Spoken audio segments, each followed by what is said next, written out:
Anthony DeLeon, LA Times. Coach, you're back home. Wednesday was, close, didn't end the way you guys wanted, but from what you saw from the team, did they meet that call to action of the toughness that you Yeah. asked on Sunday? Yeah, they did. And I think, you know, the we have not had much time for practice and all those things. We've just been, 7 games in 15 days. So I was pleased with the way we got down 11, I think, in the second quarter, first quarter. I can't remember exactly the time. Fought back and took a good sized lead. And then, we had a horrible third quarter, which we have to fix. But they fought back. They didn't, it would have been easy to fold on the road and just think it's not going to happen. But they fought back. It was a game of runs, and both teams went on these big runs, and they had the last one. Hey, Coach. With some of the early injuries, absences you've had to start this season, you've been relying on young players, rookies to be exact. Yeah. Sarah Ashley, Leah too, back on a hardship. Both played, meaningful minutes last game. You've let it be known that this season you're looking to win.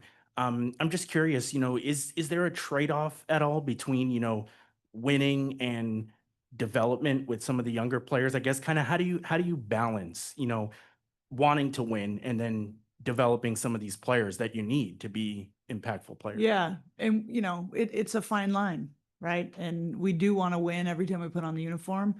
But, we're down quite a few key players.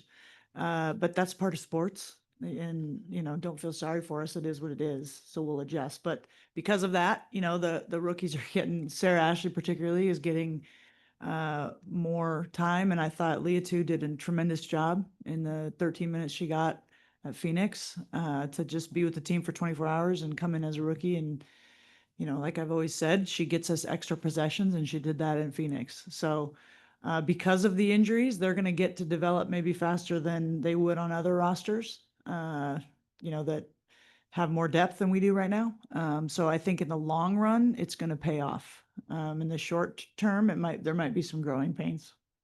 Hey, Coach DJ, Hey. Infinity TV. My question is, you've mentioned this stretch of games a couple times, right? So, in respect to training camp, practice, and travel, where is the team at fatigue wise? I think it'll start to catch up with us. I think we have to be pretty smart in how we manage their time, and having 3 games in 5 days with some travel in there is a lot. But it's the league. It's the way it goes. So I think we need to be really smart as a staff in terms of figuring out how to get them their rest and recovery they need. But at this point in the season, there shouldn't be any space for mental fatigue. There's no room for that. But certainly the physical fatigue is real. It's our job as coaches to have them prepared so they don't have to do anything but just think about taking care of themselves and being ready to play. Thank you. Mm-hmm. Coach, Mike Hill, Matthew, LA Sparks Weekly. With the offense, you talked about the third quarter, how it was kind of, really stagnant.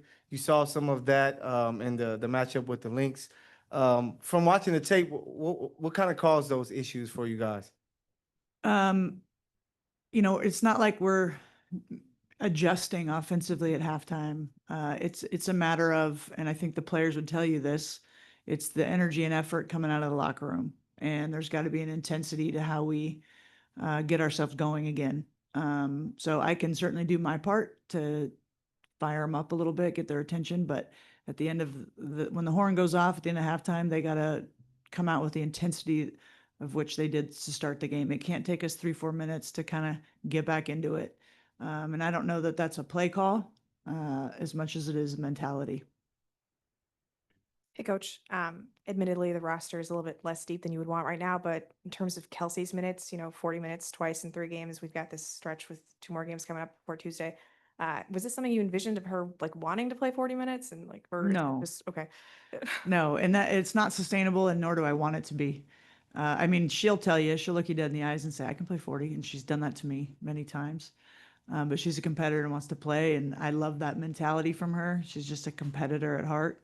She loves playing basketball. She plays with a joy that's fun.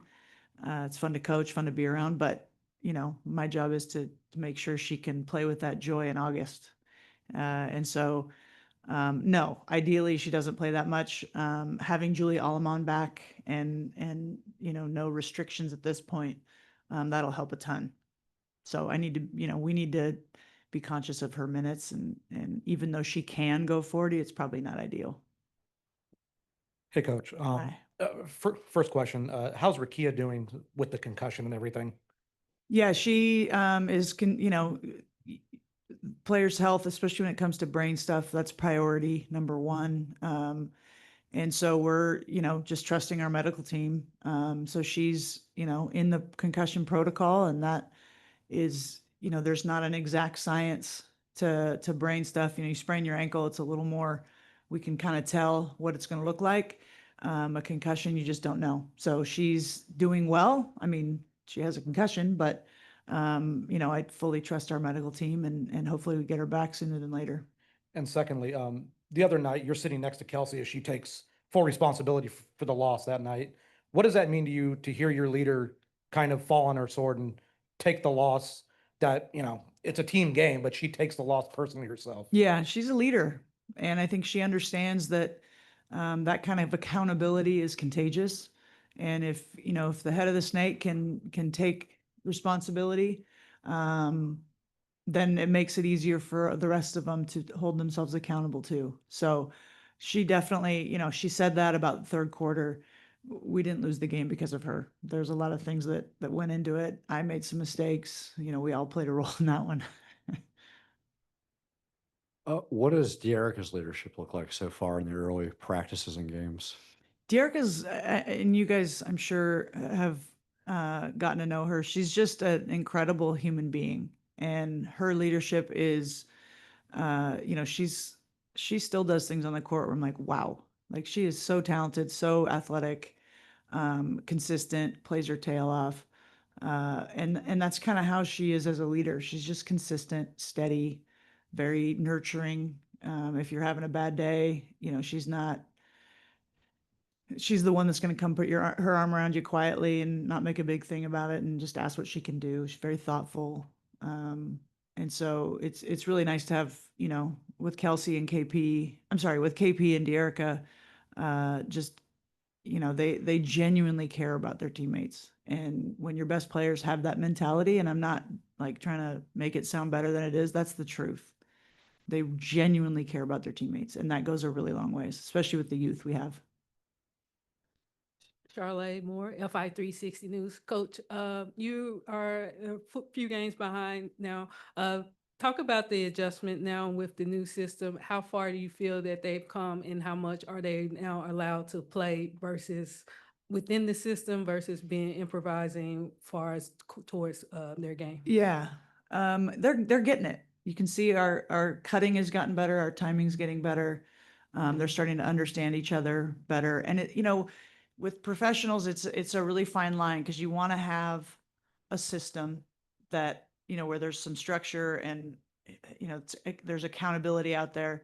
But then you also have these players that are just, they're creative athletes. And so you want to give them that freedom to kind of create their own and that's a razor thin edge.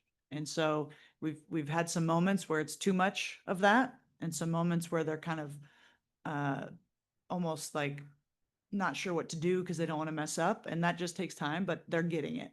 And, I want to be a coach where they have the freedom to do what they see out there.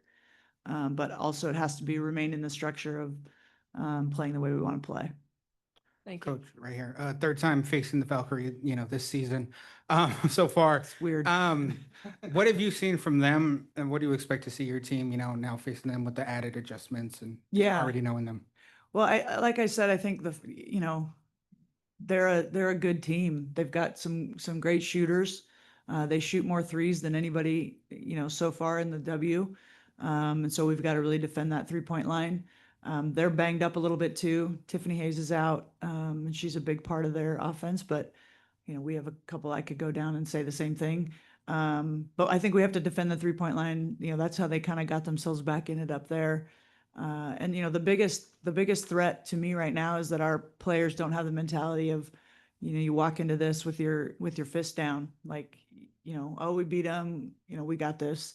Like, it doesn't work that way. So I think the mentality, there's not a lot of adjustments in a week this early in the season. You know, they've added stuff, we've added stuff, we're prepared for that, but it's mentality. And we have to make sure that we come in there with ready for a battle and not just assume anything, because that's how you get beat. All right. Appreciate you guys. Thank you.